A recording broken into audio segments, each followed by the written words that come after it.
Imagine a time when Europe was still locked under ice, great glaciers covered the north, herds of mammoths roamed the plains, and small bands of humans hunted and moved across the frozen land. Among those early men was a lineage that almost no one remembers today. Haplogroup C1a2. A branch of humanity so ancient that it stood at the crossroads between the first modern humans in Europe and the world that would come after. Haplogroup C1a2, also known as CV20, is one of the oldest Y-DNA lineages ever discovered in Western Eurasia. It traces back tens of thousands of years, to a time before agriculture, before cities, before even language as we know it. This lineage is part of a much older group, Haplogroup C, one of the earliest Y chromosome lines that left Africa over 60,000 years ago. While other branches of C spread east into Asia, Australia, and the Pacific, one small offshoot, C1a2, took a different path. It headed west. Around 45,000 years ago, modern humans were just beginning to push into Europe. The Ice Age still gripped the continent, and Neanderthals were the dominant inhabitants. Into this harsh world came the first men carrying C1a2, hunters, toolmakers, and explorers moving along the Mediterranean coasts and river valleys of Europe. For a long time, their traces vanished into prehistory. Then, a discovery changed everything. In 2014, scientists studying an ancient skeleton from Italy made a breakthrough. It was the remains of a man found in the Paglicci cave, dating back nearly 28,000 years. His DNA showed a lineage scientists had never seen before in living Europeans. Haplogroup C1a2. This man lived thousands of years before the rise of agriculture. He was part of the Gravettian culture, a hunter-gatherer people who carved ivory figures, hunted mammoth, and painted the walls of caves. And his Y-DNA placed him in a forgotten branch of humanity, one that once thrived across Ice Age Europe.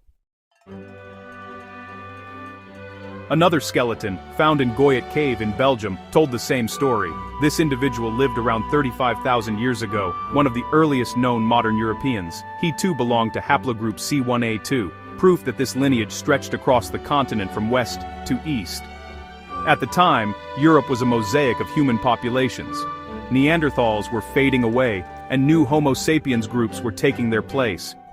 Among them were men like those of C1a2, the quiet ancestors who laid the foundations of the future.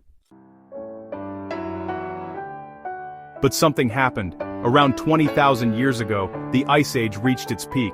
Glaciers expanded, climates shifted, and populations collapsed. Many lineages vanished entirely, and C1a2 was one of them. By the end of the Paleolithic, it had almost disappeared from Europe. Later, waves of humans carrying new haplogroups, like I, R1b, and R1a, would dominate the continent. The men of C1a2 faded into genetic memory. Still, their story didn't end completely. A few rare traces of this lineage survived, not in Europe, but scattered in unexpected places. Modern DNA studies have found tiny frequencies of C1a2 among some individuals in Japan, the Middle East, and even a handful in Europe today. They are the last distant echoes of a line that once roamed with mammoths and painted caves under the northern lights. So, who were these men really? Genetically, they belonged to the earliest wave of Homo sapiens to settle Europe. Culturally, they were the artists and hunters of the Gravettian and Aurignacian periods. Their tools, carvings, and burials show deep intelligence and symbolic thought. They hunted with spears tipped in flint and lived in shelters of bone and hide. They may have been among the first to meet and mix with Neanderthals, a meeting that honestly changed human history forever. Traces of that encounter still live in our DNA today, passed down through countless generations. Some researchers believe that C1a2 might have originated in the Near East or Central Asia before entering Europe. Others think it was born in Europe itself, descending from the first modern humans to arrive there. Either way, its disappearance tells us something important. That human history is not just about survival, but replacement, migration, and loss. Every lineage that exists today stands on the graves of many that didn't. C1a2 is one of those forgotten fathers. When we study ancient DNA, we're not just reading code, we're reading human lives. Each Y chromosome lineage represents real men, people who walked, hunted, laughed, and raised children beneath Ice Age skies. The men of C1a2 left no direct descendants we can clearly trace. But, their legacy lives on in the land itself, in the cave art, in the bones, and in the genetic patterns that shaped the people who came later. If we could go back and meet one of them, we might not see a stranger.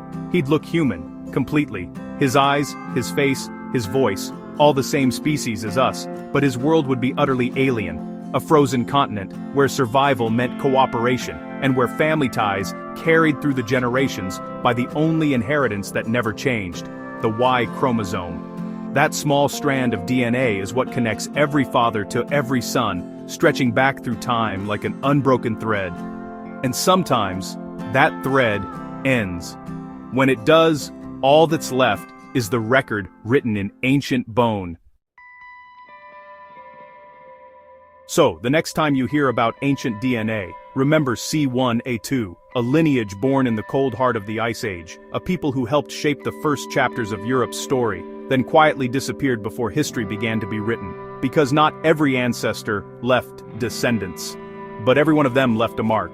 And yet, disappearance isn't the same as extinction. Pieces of them still exist, not in living bloodlines, but in the echoes of who we became, their tools, their art, their courage in the face of a frozen world. Those things didn't vanish. They were absorbed, passed on in ways that DNA alone can't measure. Every chipped stone, every burial, every child born around a dim fire added something to what we now call human. C1a2 was never just a code in a lab. It was a community. Fathers teaching sons to hunt across the tundra, mothers keeping fires alive through endless nights, stories whispered beneath animal skins while the wind howled outside. When scientists dig into the ice and find their remains, what they're really uncovering is evidence of perseverance, the stubbornness of a species that refused to die even when the planet tried to erase it. Their disappearance was quiet, but it wasn't meaningless. It made room for others, new lineages, new adaptations, new stories. And all of them carried a trace of the same spark, the will to continue. That's the hidden beauty of human ancestry. It isn't a straight line. It's a mosaic built from lives that burned brightly for a moment, then faded, leaving light behind for someone else to follow. So maybe in some way, C1a2 never truly vanished. It became part of the collective memory of humankind, a reminder that even when a lineage ends, the story of humanity keeps going. Because the real legacy of our ancestors isn't in who survived, but in how they lived.